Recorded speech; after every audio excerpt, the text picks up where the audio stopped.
చేయనటువంటి అవినీతి చేశాడు. మరి నర్సరావుపేట చరిత్రలో అతను చేసిన అవినీతిని ఎవరు కూడా చేసి ఉండరు. మరి ఇంతకుముందు పెద్ద మనుషులు కోడెల గారు కానీ కాసు కృష్ణారెడ్డి గారు వీళ్ళందరూ కూడా ఎంతో చక్కగా నర్సరావుపేట పట్టణాన్ని తీర్చిదిద్దారు. మరి ఎమ్మెల్యే గోపిరెడ్డి శ్రీనివాసరెడ్డి ఒకసారి ఎమ్మెల్యే అయినందుకే అధికారంలో ఉండి మరి విపరీతంగా 2,000 కోట్ల ఆస్తులు సంపాదించుకున్నాడు. 200 కోట్ల భూములతో కబ్జా చేశాడు.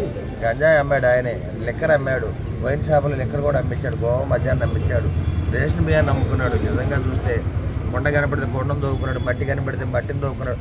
కొండ గుట్ట ఏది తేడా లేకుండా ఎక్కడ పడతాడు మట్టి దోపుకోవడం చేశాడు. అంటే ప్రజలు ఎలక్షన్ షెడ్యూల్ రాగానే దాదాపు 5 నుంచి 6,000 మంది మరి ఉమ్మడి పార్టీలు తెలుగుదేశం పార్టీ, జనసేన, బీజేపీ వీటిల్లో చేరడానికి ఉత్సాహం చూపించి టీడీపీలో చేరడం జరిగింది. ఉమ్మడి అభ్యర్థి నేను ఉన్నాను కాబట్టి మరి ఇది చూడాలి ఒకసారి కూడా.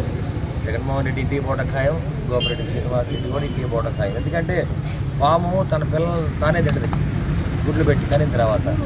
ఈ ప్రక్రియలో ఎమ్మెల్యే గోపిరెడ్డి శ్రీనివాసరెడ్డి కూడా వాళ్ళ నాయకుల్ని, వాళ్ళ కార్యకర్తల్ని వాళ్ళ మీద కేసులు పెట్టాడు, వాళ్ళని అవమానించాడు, ఎన్నో విధాలు జైల్లో పెట్టడం జరిగింది.